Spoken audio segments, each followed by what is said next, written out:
유혹과 방해 속에서 믿음의 순수성 지키기라는 제목으로 말씀을 함께 나누겠습니다. 우리 1절, 2절 말씀을 같이 한번 읽겠습니다. 1절, 2절 시작. 유다와 베냐민의 대적은 포로로 잡혀갔던 사람들이 돌아와 이스라엘 하나님 여호와를 위해 성전을 건축한다는 소식을 듣고 수룹바벨과 가문의 우두머리에게 찾아와 말했습니다. 당신들이 건축하는 일을 우리가 돕겠소. 당신들처럼 우리도 당신들의 하나님을 경배하기 때문이요.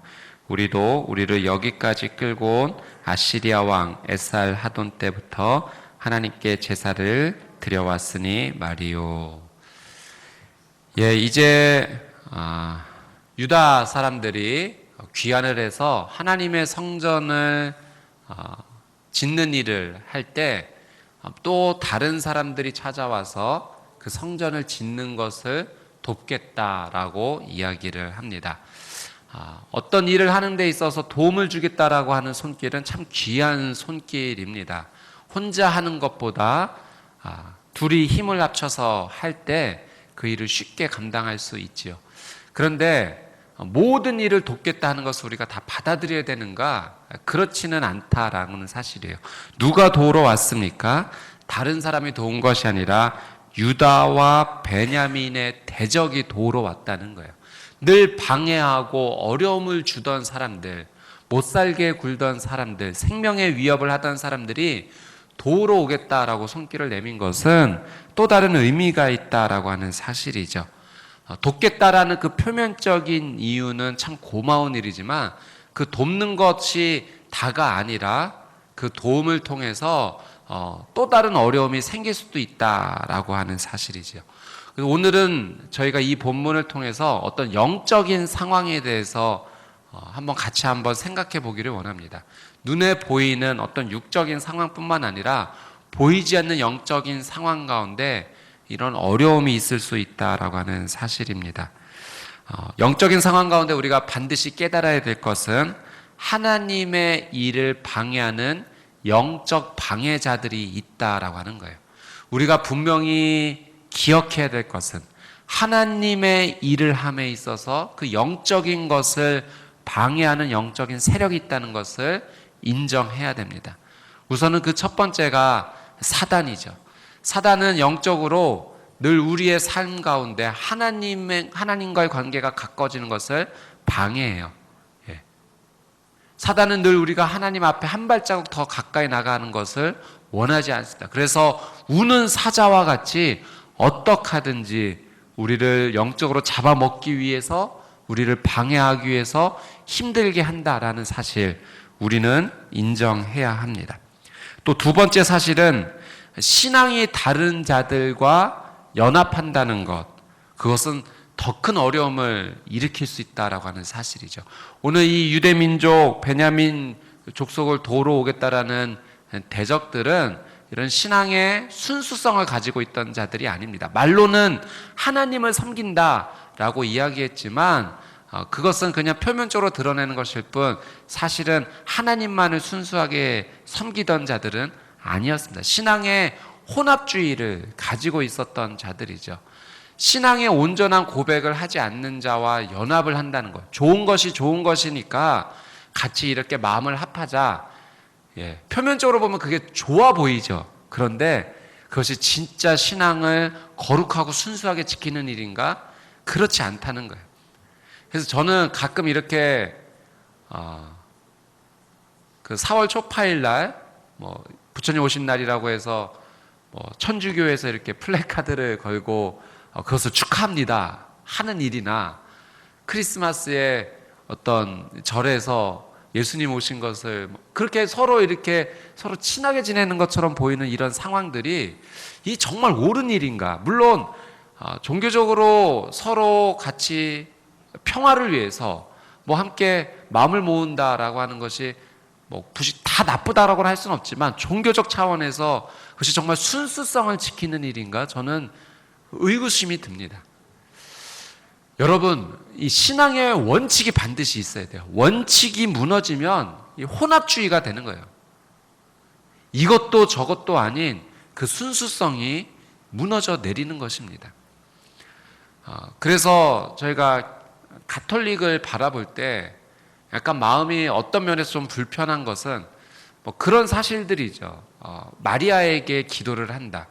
그 이야기를 들어보면 예수님처럼 기도하는 것이 아니라 중보 기도를 부탁하는 것이다. 우리가 누군가에게도 중보 기도를 부탁하듯이 이게 마리아에게 중보 기도를 하는 것이다. 그런데 이 마리아를 바라보는 대상이 그냥 중보 기도를 부탁하는 것 이상의 의미가 좀 담겨져 있는 것 아닙니까? 더 신적으로 바라보고. 그래서 우리가 바라볼 때는 정말 하나님 외에 다른 신을 섬기지 말라고 했는데 그것이 우상을 섬기는 것처럼 보여지기 때문에 그렇죠. 우리나라에서 제사를 지내는 것에 대해서도 인정을 하죠, 가톨릭은. 그건 문화적인 것이다 라고 해석을 하는 거예요. 근데 정말 이것이 문화적인 것인가? 우리가 가진 신앙의 원칙은 그렇지 않다는 거예요. 또 교황 굉장히 훌륭한 분이십니다. 그런데 그분을 바라볼 때 그 입장이 너무나 그를 신적으로 대하는 것은 아닌가라는 그런 경계심을 우리는 갖는 거예요. 그 교황이 한 말에 대해서 무흠하다, 흠이 없다. 인간은 똑같은 죄인인데 어떻게 무흠하다고 했을까? 또 이렇게 해석을 들어보면 모든 말이 다 무흠하다는 것은 아니다. 어떤 일에 대해서 공식적으로 모두 같은 의견을 포함돼서 말하는 것에 대해서 무흠하다라고 하는 것이다. 어찌됐든 그렇게 바라보는 것이 인간 이상의 신적인 대상으로 바라보는 것은 아닌가. 사랑 여러분, 우리는 실뿌리 조심해야 됩니다. 어떤 식물의 이 실뿌리를 보면 이렇게 가는 게 무슨 힘이 있겠어. 여러분, 그러나 그 실뿌리를 내버려 두면, 나무의 실뿌리를 내버려 두면 그것이 굵은, 나중에는 뽑히지 않는, 그리고 그 뿌리가 결국은 다른 것을 무너뜨릴 수 있는 힘을 가질 수 있다는 것을 우리는 압니다. 죄의 실뿌리가 그런 거예요. 이 정도는 괜찮겠지라고 내버려 두었던 것이 결국은 내 영적인 상황을 무너뜨릴 수도 있다라고 하는 사실을 우리는 반드시 기억해야 됩니다.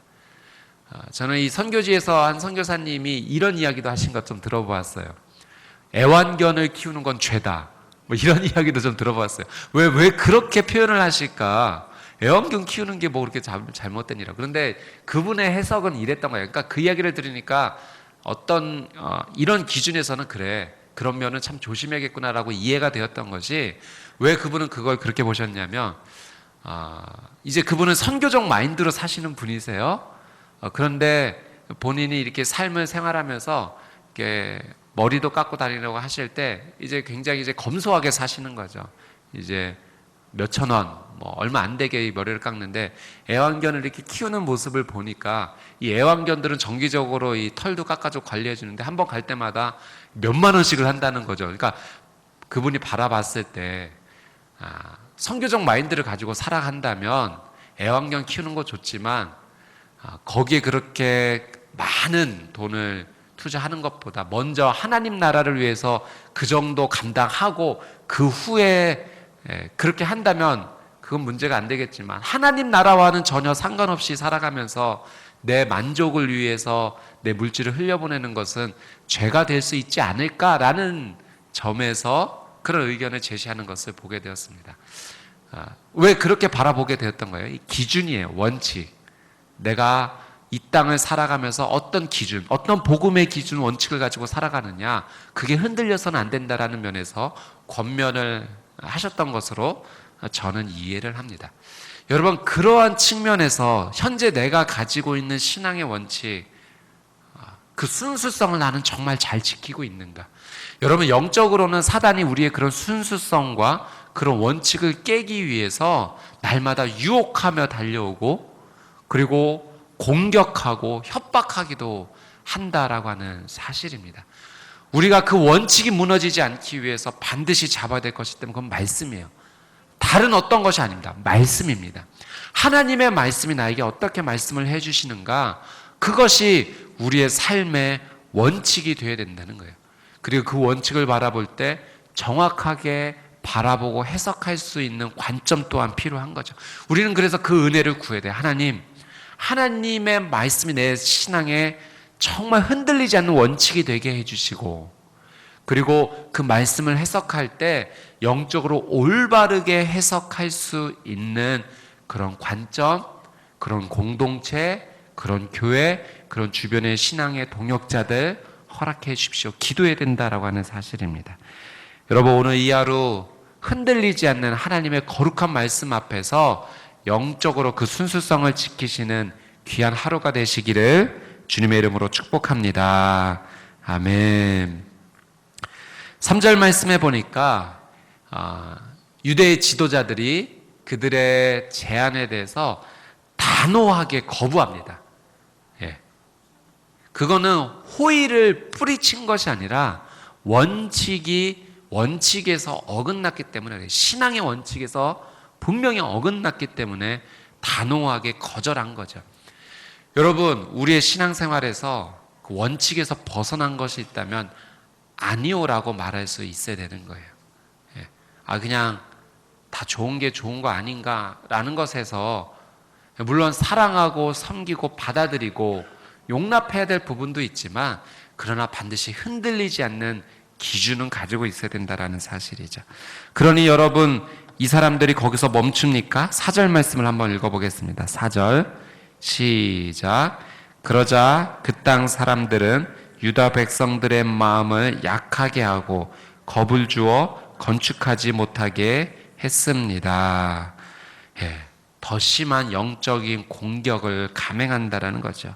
마음을 약하게 하고 겁을 주어 결국 돕겠다라고 말은 했지만 그 일을 하지 못하도록 방해한다는 거예요. 예. 사단은 늘 그래요. 늘 우리에게 달콤하게 유혹하며 다가오지만 우리가 믿음으로 그것을 거부하고 그 순수성을 지키려 할 때 금세 탈을 바꾸어 공격하는 모드로 바뀐다라는 거예요. 여러분, 영적으로 이 사단이 우리의 삶 공격한다고 느껴진다면 여러분, 한 가지 반증은 내가 하나님의 신앙의 순수성을 잘 지키고 있구나 위로받으십시오. 예. 지금 잘하고 있는 것입니다. 그들이 언제까지 그렇게 영적인 공격을 했는가? 5절 말씀을 한번 보겠습니다. 5절 말씀 한번 읽어볼까요? 시작. 그들은 또 참모들을 고용해 페르시아 왕 고레스 시절 내내, 심지어 페르시아 왕 다리오 왕 때까지 그 계획을 방해했습니다. 고레스 왕 때 이 선포가 되어서 예루살렘 성전을 이제 건축하기 시작했는데, 그 다음에 다리오 왕 때까지 계속해서 방해를 했다는 거예요. 이 다리오 왕이 BC 522년에 즉위를 하게 됩니다. 왕으로서 올라서게 되는데요. 성전 완공은 한 7년 앞서서 BC 515년에 완성이 됩니다. 이게 방해 기간이 보니까 한 14년 정도 되었던 것 같아요. 그러니까 줄기차게 포기하지 않고 끊임없이 괴롭혔습니다. 그뿐입니까? 또 다음에 보니까 아하수에로 왕이 다스리던 때도 상소문을 올렸고, 7절 말씀해 보니까 아닥사스다 왕 때도 상소를 계속해서 고소하는 것을 보게 돼요. 이 아하수에로 왕은 BC 485년에 즉위를 했고요. 아닥사스다 왕은 BC 464년에 즉위를 했습니다. 이 따져보면 이때 아하수에로 왕, 아닥사스다 왕 때는 이제 예루살렘 거하고 있는 사람들을 계속해서 고소했다는 거죠. 그곳에 예루살렘 성읍이 세워지지 않도록 이들이 뭐 반역을 하려 한다, 잘못된 것을 하려고 한다, 계속해서 이제 고소를 했던 거예요.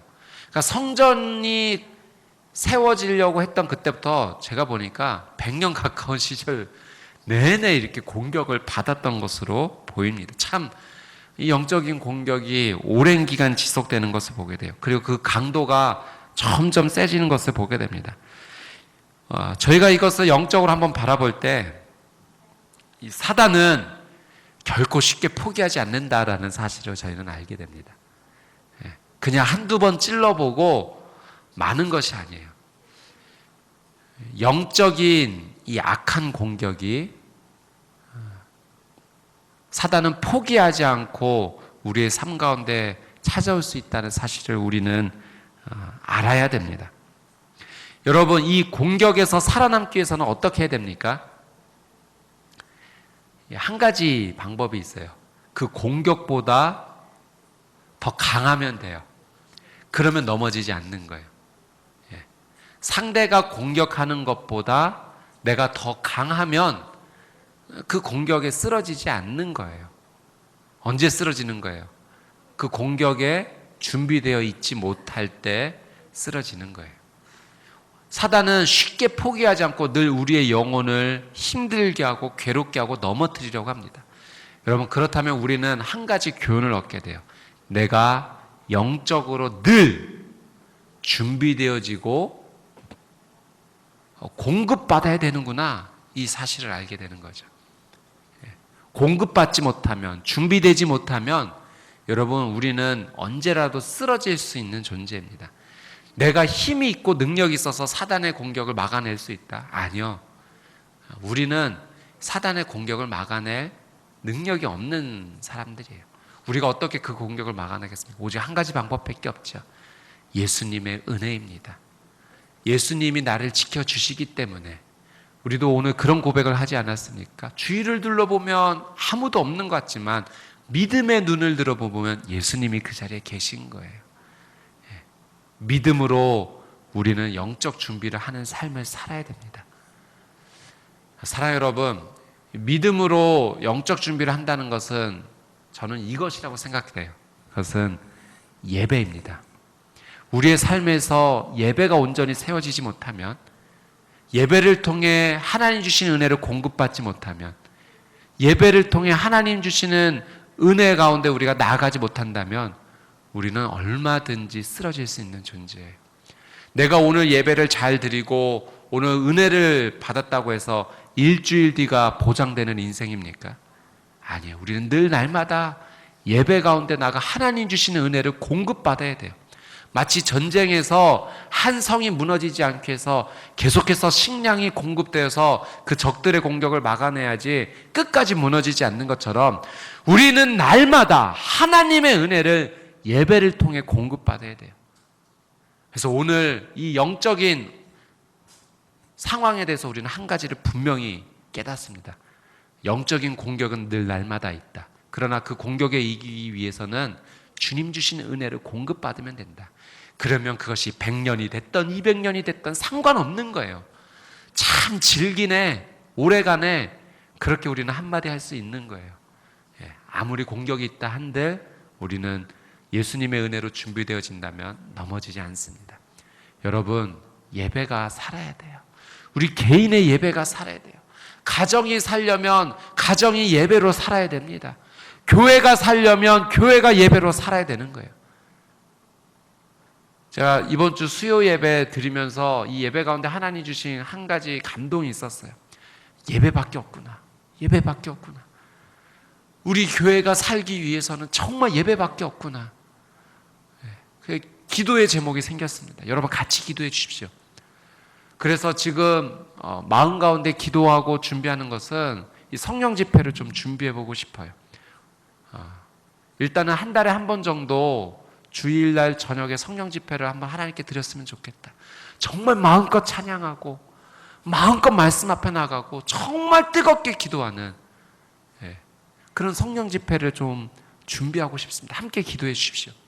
또 그 하나님께서 은혜를 주신다면 그 횟수를 조금 더 우리에게 더 주시리라 생각합니다. 기도로 같이 준비했으면 좋겠어요. 예배가 살지 못하면 우리는 영적 공급을 받을 길이 없어요. 그러면 사단의 공격 앞에 넘어질 수밖에 없습니다. 여러분, 이 교회가 예배로 살 수 있도록 위해 기도해 주시고, 또 여러분의 삶 가운데 예배가 살아날 수 있도록 위해서 기도하십시오. 그러면 영적인 어떤 어려움 가운데도 우리는 승리하고 일어설 수 있습니다. 사랑하는 여러분, 오늘의 이 말씀 상황을 바라보면서 우리는 짧은 문장 한가운데 바라보지만 이 문장 안에 얼마나 오랜 시간이 있었고 또 얼마나 큰 핍박이 있었는지 우리는 믿음의 눈으로 보게 되었습니다. 그러나 이런 상황 가운데 승리할 수 있었던 것, 믿음의 원칙을 버리지 않았기 때문에, 하나님을 향한 그 순수한 믿음, 예배 마음을 버리지 않았기 때문에, 오늘 4장 말씀 이전에 3장 말씀에 보니까 정말 이 하나님의 성전에 터를 마련하고 건축하면서 어떻게 했습니까? 하나님의 말씀에 기록된 대로 그 초막절도 지키고 법령에 기록한 대로 그 제사를 다 지켜 행하는 모습을 보게 됐어요. 여러분, 이 믿음의 순수성을 지킨 이유는 단 한 가지입니다. 예배를 포기하지 않았기 때문에 그래요. 여러분, 축복합니다. 여러분 개인의 삶, 가정의 삶, 공동체와 교회의 삶, 이제 오늘 2학기 첫 번째 순예배가 시작되지 않습니까? 예배에 불이 붙어야 됩니다. 이 모든 상황 가운데 예배가 살아나게 되기를 주님의 이름으로 축복합니다. 아멘. 오늘 주신 말씀 붙잡고 우리 같이 한번 기도하며 나가도록 하겠습니다.